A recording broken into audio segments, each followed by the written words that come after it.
Boa tarde a todos.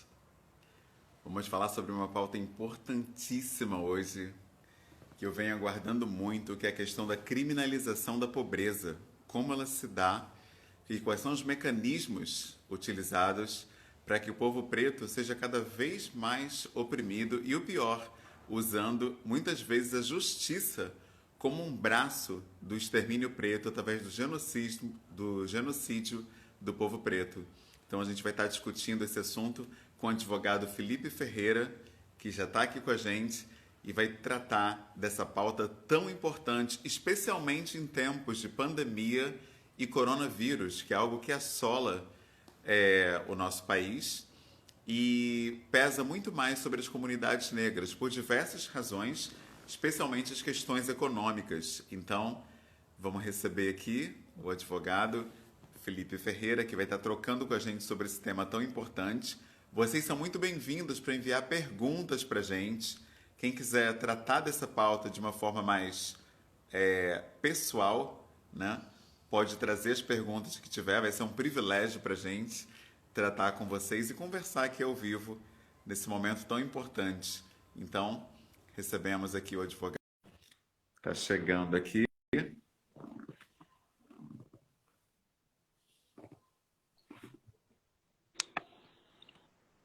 Boa tarde. Olá, boa tarde. Tudo bem?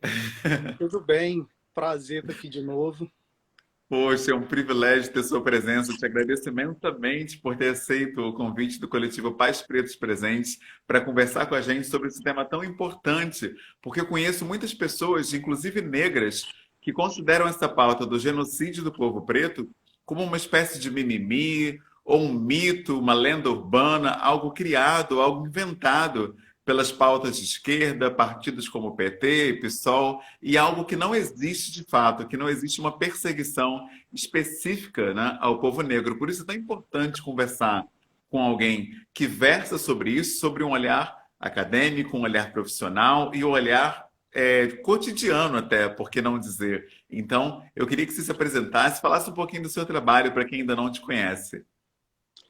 Para quem ainda não me conhece, eu sou o Felipe Ferreira, sou advogado aqui no estado do Espírito Santo, advogado militante nas áreas criminal, civil, família e direito público. E o tema que eu vou tratar hoje, que é a criminalização da pobreza e suas interfaces sobre o punitivismo e o genocídio da juventude negra, é um trabalho fruto de uma pesquisa que eu tenho já há alguns anos e que eu venho debatendo sobre esse assunto. Essa pesquisa já foi, inclusive, transformada em artigo e publicada através da Universidade Estadual do Rio de Janeiro e o PROEALC, que é o Programa de Estudos da América Latina e Caribe, que é um grupo que justamente tem como enfoque a pesquisa sobre a criminalização da pobreza na América Latina. No primeiro ponto, quando eu iniciei essa pesquisa, eu estava fazendo um diálogo a respeito da redução da maioridade penal e a criminalização da pobreza, em que ponto que elas começavam a se dialogar e se interligar nesse contexto. Foi ali que eu descobri que não tinha como falar de criminalização da pobreza sem tratar da situação do povo negro no Brasil, sem tratar de todos os gráficos que nós temos em relação à nossa juventude preta e pobre nesse país. Muito bom. Esse tema, ele mexe muito com as pessoas. E a primeira pergunta é uma pergunta até banal para muitas pessoas, mas que eu preciso fazer porque mandaram para a gente, que é: a criminalização da pobreza e o genocídio do povo preto são pautas reais? Existem de fato? Quer dizer, o pobre, ele é de fato mais punido pela lei, ele é mais encarcerado de fato, e o negro, ele é mais perseguido mesmo, ou isso é um invencionismo da esquerda, uma teoria da conspiração, uma lenda urbana, uma pauta partidária? Como que se dá isso? Então, uma pauta muito real, muito urgente, muito latente. Basta a gente abrir aí a internet, ligar a televisão, assistir os jornais que a gente vai ver quem são os preferidos nas abordagens policiais, quem são a maioria da população carcerária no Brasil.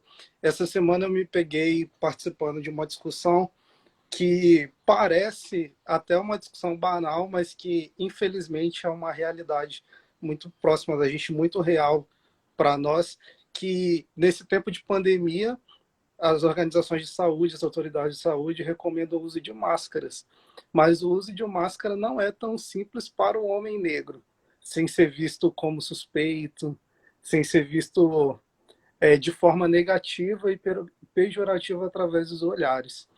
Então, o genocídio da juventude negra é uma realidade no país.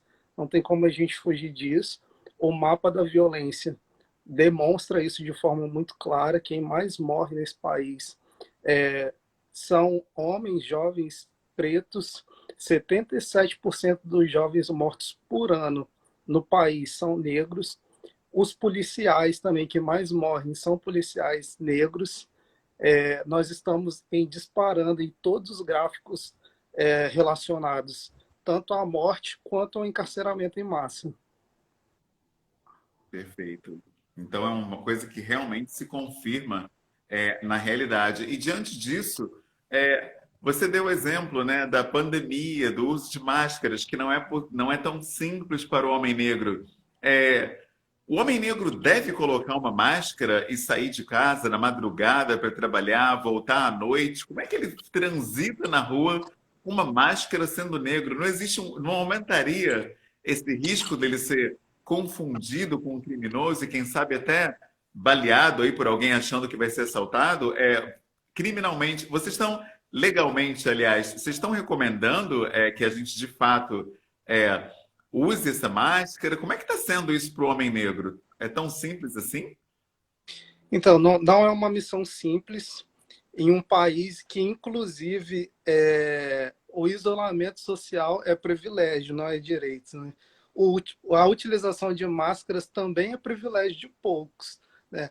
Um homem negro que trabalha, talvez, em serviços essenciais, como, por exemplo, um motorista de ônibus, que ele precisa estar na garagem da empresa muito cedo, 4, 5 da manhã, sai de casa ainda de madrugada, não é seguro para ele, para a pessoa física dele, transitar pelas ruas da cidade brasileira utilizando uma máscara, sem talvez ser confundido pela polícia. Em um país que a gente já viu que uma família negra recebeu 80 tiros por um engano, né, entre muitas aspas. Um outro jovem também foi baleado porque estava com guarda-chuva e foi confundido com um fuzil. Essas confusões, eu digo sempre entre muitas aspas, porque infelizmente nesse país tem quem pode morrer, né? O país ele estipulou e ele desenhou no seu contexto sócio-histórico quem, quem vive e quem morre. Infelizmente, a população negra nesse país está morrendo. É verdade. E diante disso, diante dessa situação em que o pobre ele não tem esse direito, digamos assim, né, ao isolamento, ele é obrigado a procurar diversas formas, né, de ter até mesmo uma renda, uma subsistência. E aí, em muitas comunidades, já estamos recebendo relatos, inclusive para tratar aqui nessa live, recebemos diversos relatos de pessoas que estão tentando fazer algum dinheiro com vendas, né, no mercado informal e estão sendo duramente achacadas pela polícia, justamente porque, devido ao isolamento social, não existem testemunhas na rua, não tem ninguém vendo o que está sendo feito. Então, tem pessoas tendo seu negócio destruído, sua barraca quebrada, mercadorias apreendidas, quando não são, além disso tudo, espancadas, né, por agentes da lei. O que uma pessoa pode fazer diante disso, né? Se a lei, o agente da lei é quem está infringindo a lei. Essas pessoas têm alguma forma de recorrer? Alguém a que elas podem buscar os seus direitos ou isso é causa perdida? Então, teoricamente, a lei traz mecanismos de punição, inclusive aos agentes de segurança, que essas legislações, inclusive, têm sido alvo de muitos ataques desse governo, tentando relativizar o trabalho dos agentes de segurança, mas o fato é que, atualmente, a lei impõe, sim, formas e mecanismos de punição do agente de segurança que abusa da sua autoridade, né? Inclusive, nós temos recente aí promulgada a lei de abuso de autoridade, que fala muito bem a esse respeito. Mas a violência policial, ela é uma realidade, em especial em face da população negra, há muitos anos, desde a época do Brasil colônia. Se a gente for analisar os documentos históricos, os livros, consultar aí os historiadores que podem muito bem tratar sobre esse tema, a gente vai ver que a população negra, ela sempre foram os preferidos nas abordagens policiais, nas agressões, nas violências policiais.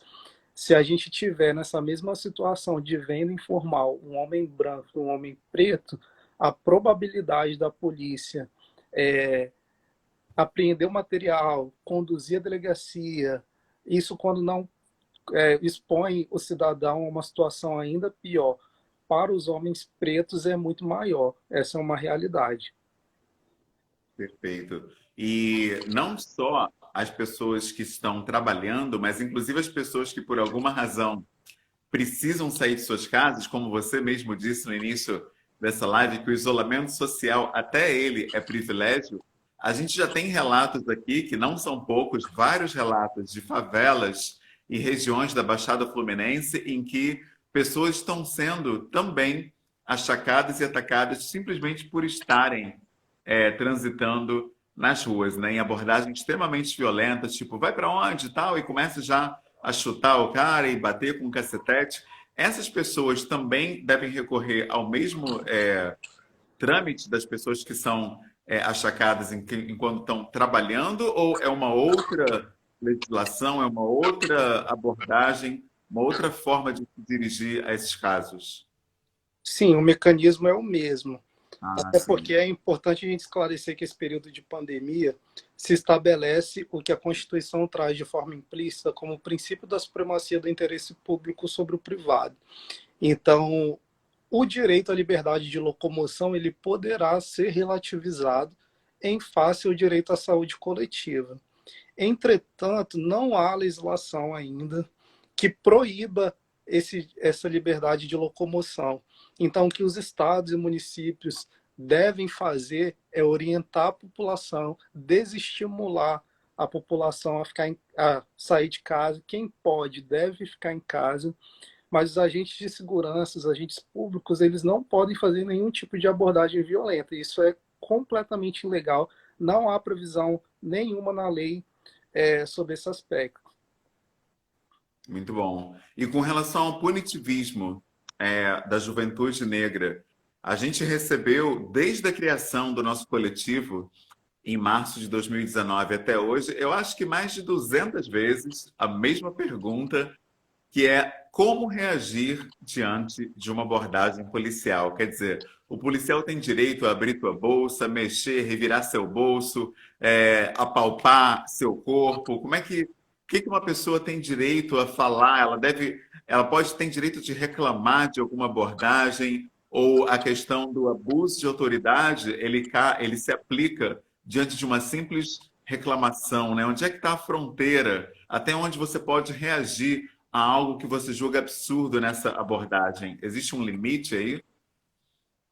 Existe, a lei traz esses limites e é importante até traçar um plano de fundo para isso, que a Constituição ela traz lá no artigo 37, quando ela fala dos princípios da administração pública, sobre o princípio da publicidade. Então, tudo aquilo que é público, tudo aquilo que pode ser visto por todos, ele tem uma probabilidade maior de não praticar excessos. Infelizmente, na prática, as abordagens policiais elas acontecem mais em bairros periféricos, em locais não tão públicos. Então, esse princípio acaba sendo ferido e a maioria da população não tem acesso a essa publicidade, o que atrapalha muito a pessoa que está passando pela abordagem policial. Mas é direito do cidadão que passa pela abordagem policial, a primeira coisa, saber quem são os agentes de segurança que estão fazendo a abordagem. Direito do cidadão, até porque aquela pessoa está representando o Estado. E o Estado ele não pode ser invisível, ele tem que estar ele tá ali sendo representado por alguém, e esse alguém ele tem que ser identificado.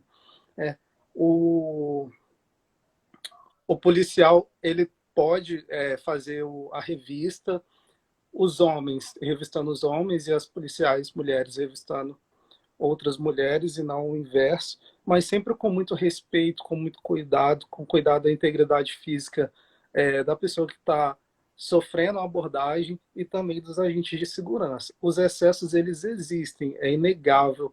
A gente não pode simplesmente fingir que os excessos não acontecem, porque na prática eles acontecem todos os dias, de abordagens policiais extremamente grosseiras, extremamente desumanas, e isso tem que ser levado a conhecimento das autoridades. Então, sempre que possível, tornar público as situações de abuso é melhor, é mais seguro para a pessoa que sofre a abordagem trazer isso a público. E quando não for possível provar outras publicidades, sempre comunicar à autoridade superior ou agente de segurança. Perfeito. E quando você fala tornar público, isso leva a uma outra pergunta que a gente recebeu muito, é se numa abordagem policial ou diante de uma abordagem que seja testemunhada e considerada ofensiva ou agressiva, se o cidadão comum tem o direito de filmar. A pessoa pode pegar o celular e registrar ali a própria abordagem dela, né, filmando e tal, ou abordagem de um colega, de um familiar. É um direito dela? Sim, sim, porque ela está filmando não simplesmente uma abordagem policial, ela está filmando a atuação do Estado brasileiro. É direito de todo cidadão ter acesso a tudo que o Estado faz, até porque estamos em um Estado democrático de direito. Então, todo mundo tem direito de enxergar e visualizar todas as atuações do Estado. A lei deixa muito clara isso quando ela trata sobre o princípio da publicidade, que eu estava comentando anteriormente. Então, qualquer pessoa que esteja passando por uma abordagem ou assistindo uma abordagem policial, ela tem direito, sim, de filmar, de testemunhar e, inclusive, de denunciar os excessos. Perfeito. Então ela pode não só filmar, mas ela também pode publicar, ela pode postar isso em redes sociais, por exemplo.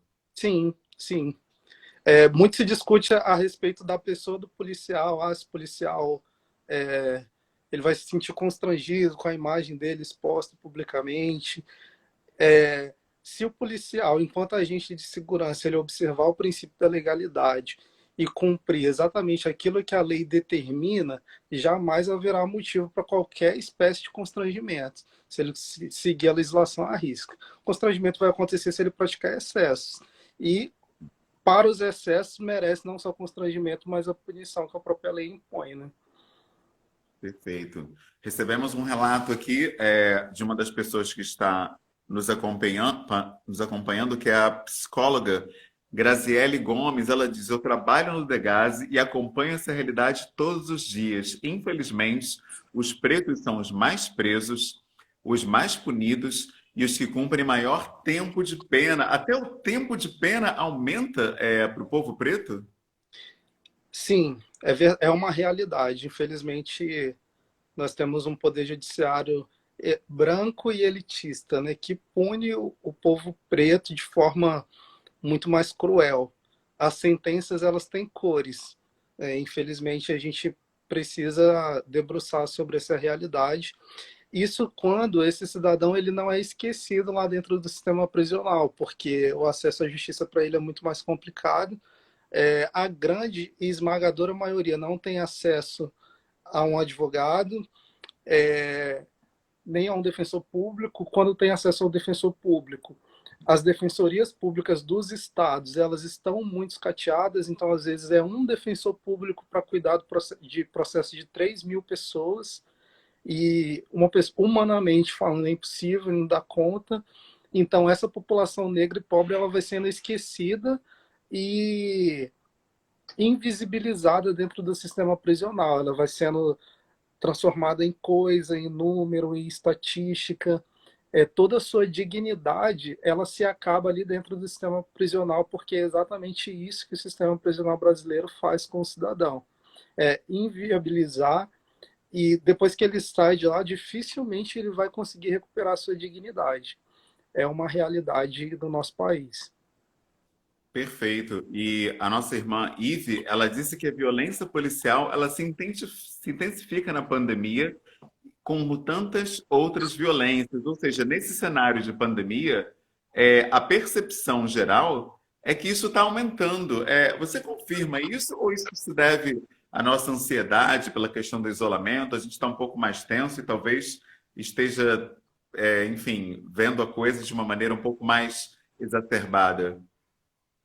Ah, é verdade. Nesse tempo de pandemia, a violência ela tem aumentado, em especial a violência doméstica e a violência policial também, que é como, de novo, eu vou trazer a questão do princípio da publicidade. Quando a publicidade ela não acontece, os crimes eles acontecem de forma mais significativa porque eles não são vistos. Na maioria das vezes sequer eles são denunciados. Então, quem pratica violência ou agente de segurança que pratica violência, ele se sente mais livre, ele se sente mais em liberdade para cometer todos esses excessos, como a gente tem visto aí nos noticiários que a violência doméstica tem aumentado. As mulheres têm sofrido muito nesse período, porque elas estão em casa com os seus companheiros e os vizinhos também estão em casa e está todo mundo ali, e as pessoas não conseguem ver e nem participar de alguma forma, presenciar, aliás, de alguma forma, essas situações de violência, o que complica muito, tanto a denúncia quanto a produção de provas. Perfeito. E recentemente o nosso coletivo Pais Pretos Presentes sofreu um ataque racista no nosso grupo. As pessoas começaram a enviar imagens pornográficas e áudios chamando os integrantes de macaco e tudo mais. E o retorno que a gente teve quando a gente tentou fazer um boletim online era que no momento estava se registrando coisas urgentes, coisas graves, de maior emergência, e que fosse necessário, que seria necessário esperar um pouco para essas outras questões serem atendidas. É isso mesmo? O momento da pandemia, ele pede que se dê maior atenção a crimes graves de, enfim, que risco de vida, de morte ou algo assim? Ou existe uma forma de ter um atendimento pronto, mesmo em casos que não sejam tão urgentes, digamos assim, né?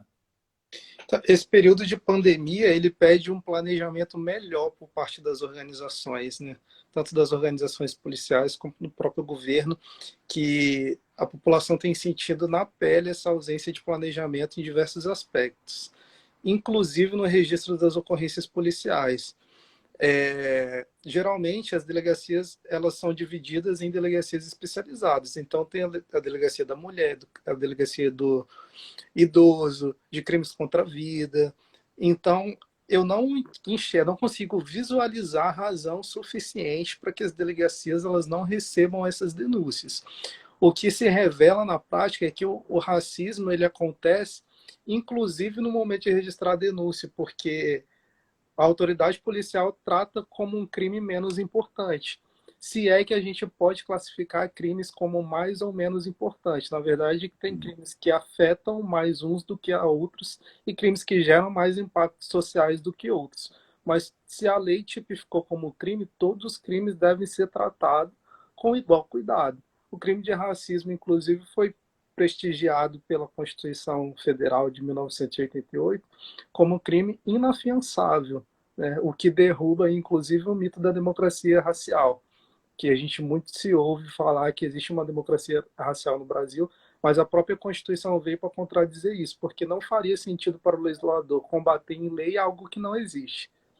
Então, se o legislador trouxe o racismo como crime inafiançável e imprescritível, é porque, de fato, a democracia racial nesse país ela não acontece na prática e a gente ainda precisa lutar muito para defender esses direitos e garantir o acesso a eles, o que tem sido muito complicado, em especial em períodos de pandemia. Perfeito. A Dandara disse que as desigualdades sociais são mais visíveis com a pandemia, sobretudo para a população negra e periférica. E no dia 30 de abril, o jornal New York Times ele publicou que o coronavírus em Nova York se transformou em genocídio de negros e latinos. Aqui no Brasil, a gente sabe que a população negra é a que mais usa especificamente o SUS, que não tem acesso a planos de saúde privado e por isso depende integralmente do sistema de saúde público. Dá para dizer que existe um entrelaçamento do coronavírus e da pandemia com o genocídio do povo preto nesse momento? Ou já é um exagero? Seria enfim, algo teórico demais, né? Imaginário demais fazer essa ponte nesse momento? Perfeitamente. O coronavírus, na verdade, ele oportunizou que grande parte da população ela pudesse observar questões que até então estavam invisíveis para a realidade delas. Então, agora a população tem mais tempo de enxergar essas coisas que, para quem sente na pele, já era muito visível há muito tempo. Então, a desigualdade social ela fica mais latente, como eu comentei também. Os privilégios eles estão mais abrangentes. Quem pode ficar em casa é um grupo pequeno e privilegiado de pessoas. Quem pode sair na rua de máscara sem ser confundido com bandido também é um grupo pequeno e privilegiado de pessoas. E a pobreza é muito mais comum entre os negros que entre os brancos. Os dados do IBGE do último censo demonstram isso de forma muito evidente. Isso vem de todo um contexto histórico, né? Nós somos um país que teve mais de 300 anos de escravidão, um país que, quando instituiu a mão de obra remunerada, ele incentivou a mão de obra branca, ele importou italianos e alemães para embranquecer o país, tendo em vista que os escravizados haviam sido libertos naquela ocasião. Mas não teve nenhuma política pública para aquela população, que acabou indo para os morros e para as periferias, e até hoje a gente colhe os frutos disso. Então, quando a gente trata de políticas sociais, é justamente para fazer essas reparações históricas, como acontece com as cotas. Então, o fato é que a população pobre ela é mais atingida pela pandemia.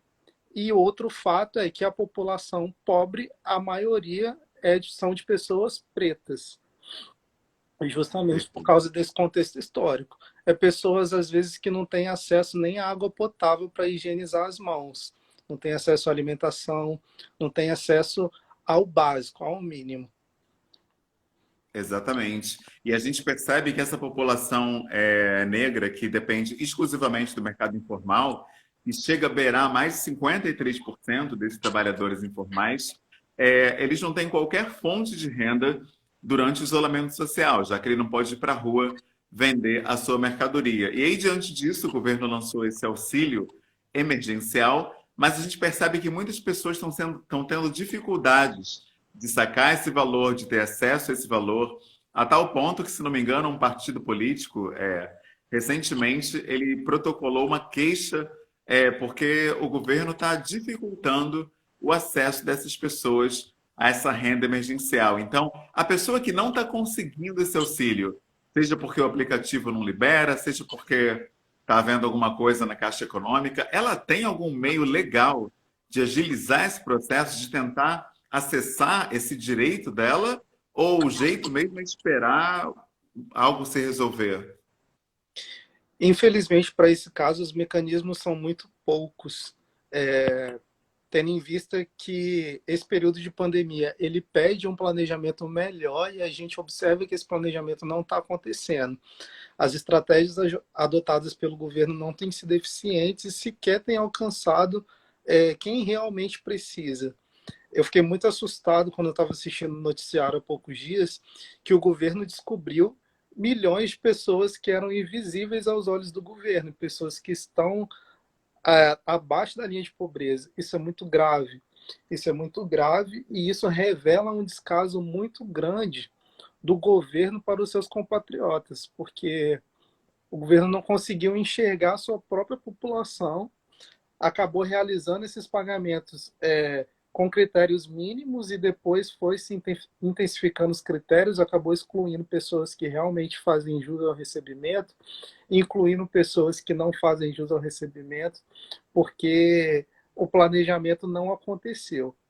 Não seria necessário que o país passasse por um período de pandemia para realizar esse tipo de mapeamento.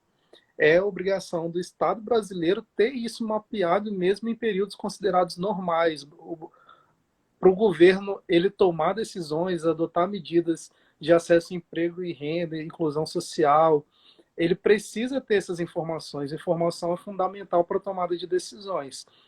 E nesse período de pandemia ficou muito claro diante dos olhos de todo mundo que o governo ele não tem esses dados, ele não tem essas informações, ele não tem feito esse planejamento e a população mais carente, infelizmente, ficou à mercê dessa situação toda, porque os mecanismos que o governo traz como forma de requerer esse benefício, de reivindicar, são mecanismos dentro dos próprios sistemas que o governo já havia disponibilizado, que é o aplicativo e a Caixa Econômica Federal, tendo em vista que a Caixa Econômica Federal, na maioria das vezes, ainda não consegue agilizar muita coisa, porque as informações de análise não são feitas pela Caixa Econômica Federal, são feitas por um outro sistema dentro do governo. Então, é uma situação muito complicada. Recorrer ao judiciário nesse contexto se torna mais complicado ainda, porque não é uma coisa efetiva, a demora na prática que vai acontecer para esse benefício, para esse processo subir para o Poder Judiciário e esse benefício ser autorizado judicialmente é muito mais desgastante, cansativo.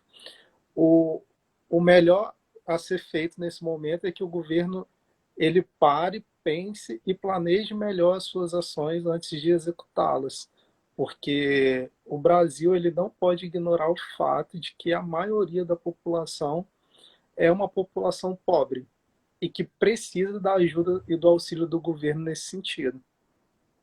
Perfeito. E a gente tem aqui o comentário da nossa irmã Júlia que diz: temos uma sociedade elitista e escravocrata, infelizmente. E a Dandara diz que tudo isso são consequências do racismo estrutural existente no nosso país. Quer dizer, tem pessoas que sequer têm documentos ou que dirá um smartphone. Para comprar um smartphone por meios legais, você tem que ter um CPF, você tem que ter um registro para poder registrar até o chip mesmo, enfim. Essas pessoas que nem existem, né, em termos civis falando, elas com certeza estão fora desse público, né, que tem acesso a esse auxílio emergencial. Tem alguma coisa nesse período que elas possam fazer, já que não dá nem para tirar documento agora, já que está tudo fechado? Então, o que deve ser feito por parte do governo para atender essa população é disponibilizar a elas o acesso à existência, né? Disponibilizar os mecanismos que o governo tem para que a pessoa consiga realizar um CPF, carteira de Sim. identidade. A gente sabe que nesse país tem gente que não tem acesso nem à água potável. Quem dirá a internet? É um privilégio de um grupo muito pequeno. Então, é o momento do governo ir até as pessoas e não esperar que as pessoas vá até o governo. Quando eu falo de governo, eu falo de forma completamente apartidária e no sentido geral. É tanto o governo federal quanto o governo dos estados e municípios em todas as regiões do país. O governo precisa ir ao encontro dessa população, porque essa população não tem como ir até o governo. E o governo tem mecanismos para isso, o governo tem braços para isso, tem servidores para isso e tem recurso financeiro para isso. O que precisa acontecer é que esse recurso financeiro ele precisa ser melhor gerido para que possa atender a população de uma forma mais digna e mais eficaz.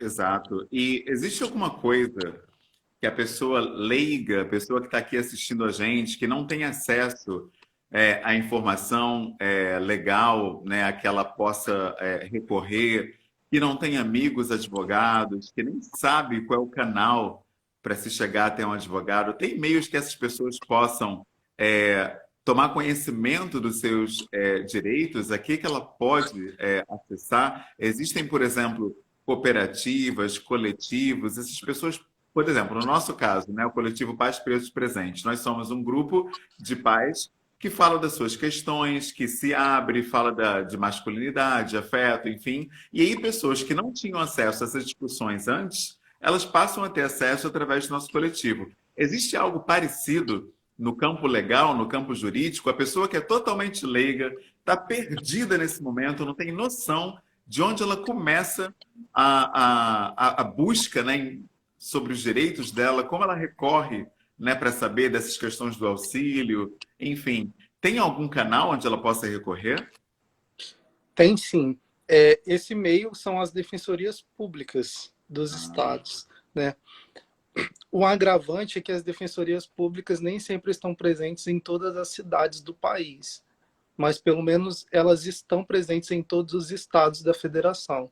E a defensoria pública é o caminho para a pessoa que é considerada hipossuficiente aos olhos da lei, ou seja, aquela pessoa que não tem condições de contratar um advogado particular para acessar e para ter garantido seus direitos, a defensoria pública vai assumir esse papel, tendo em vista o princípio do acesso à justiça. Todo mundo tem direito de ter acesso à justiça, mas o agravante é que nem todo mundo tem acesso à informação, né? Porque a informação nesse momento é muito importante para que a pessoa consiga saber os caminhos que ela vai percorrer para conseguir ter seus direitos garantidos.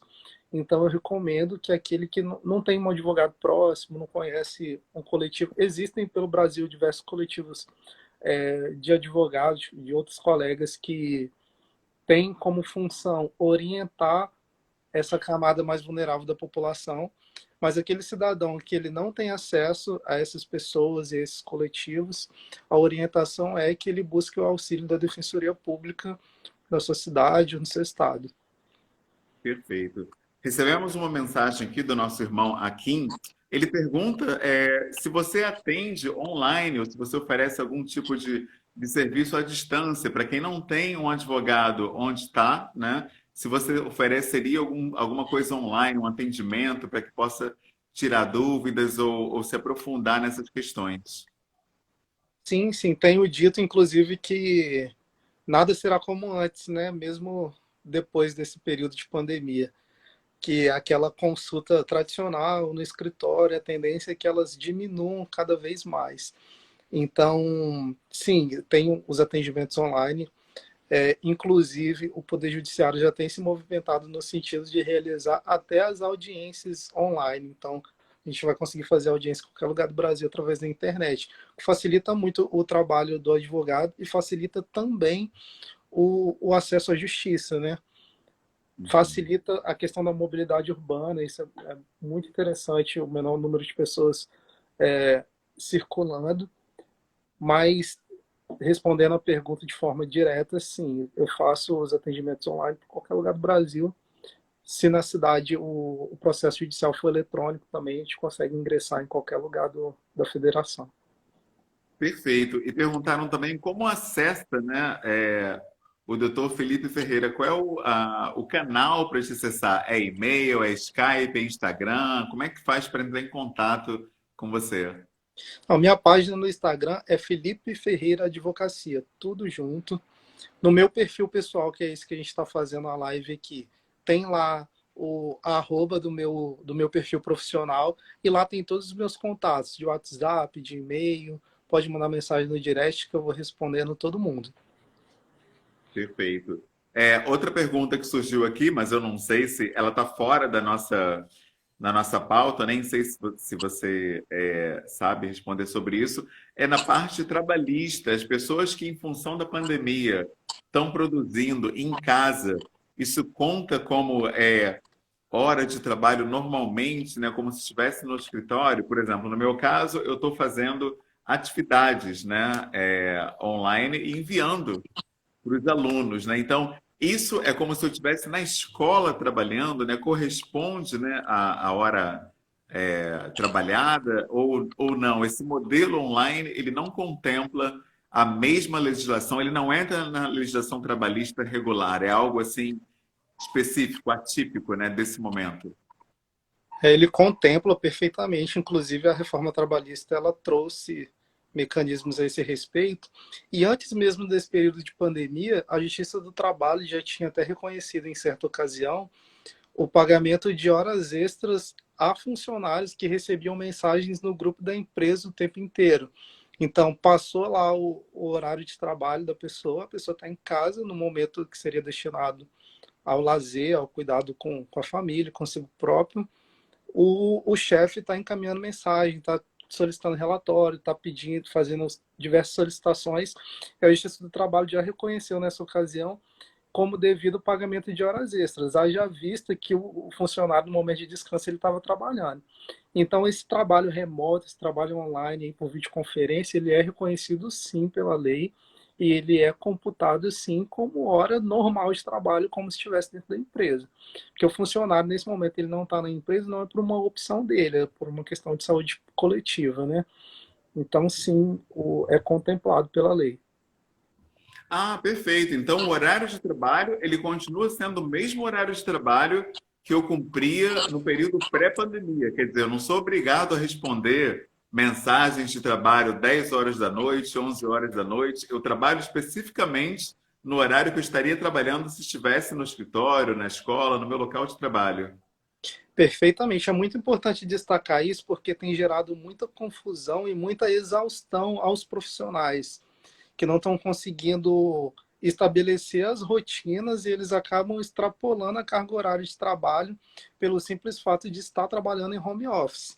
O fato de estar em home office não significa estar disponível 24 horas para o seu empregador. Você está disponível para o seu empregador na carga horária que foi por ele contratado. Então, se sua carga horária, por exemplo, são 6 horas diárias, então você vai laborar em função disso às 6 horas. Nos horários antes e depois do período laboral, vai ser considerado horas extraordinárias. Perfeito. Tivemos mais uma pergunta aqui da nossa irmã Camila. Ela disse que a empresa dela passou a funcionar por EAD, né? Ela está agora trabalhando online, e agora, nesse modelo, eles não estão carregando mais o vale alimentação dela, já que ela ia no restaurante quando estava indo até a empresa.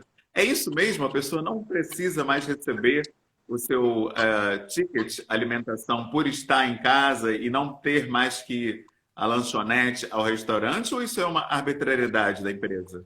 É uma arbitrariedade, porque a pessoa está em casa, mas ela continua tendo necessidade de se alimentar, né? Então, a empresa tem sim que continuar fazendo os pagamentos do ticket de alimentação, a não ser que haja convenção coletiva que dispõe o contrário. Porque a empresa Perfeito. não pode, por si própria, decidir suspender esses pagamentos. Muito bom. Bom, nós já cobrimos as perguntas que nós tivemos aqui dos nossos espectadores, das pessoas, dos pais e mães que enviaram para a gente por mensagem. Esse tempinho final, temos aqui 10 minutinhos. Tem algum apontamento que a gente não cobriu e que o senhor considera importante de ser abordado nessa live? Então, a gente foi bastante abrangente no sentido de explicitar as origens aí da criminalização da pobreza e do pobre visto como invisível. Um ponto que a gente não abordou, que é importante a gente destacar aqui, é sobre a invisibilidade social, que é muito latente e é muito comum no nosso país, principalmente entre crianças, jovens e adolescentes negros que são invisíveis.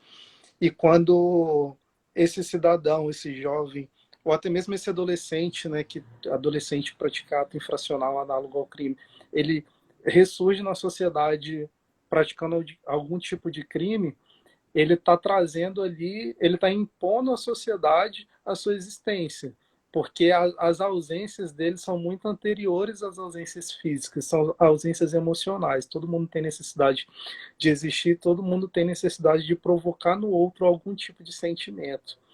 Então, todo esse debate para nós serve para que a gente também venhamos ter um olhar mais empático com o outro, com o corpo do outro, principalmente num país tão grande, tão diverso como o nosso, de maioria preta, mas que está marginalizada.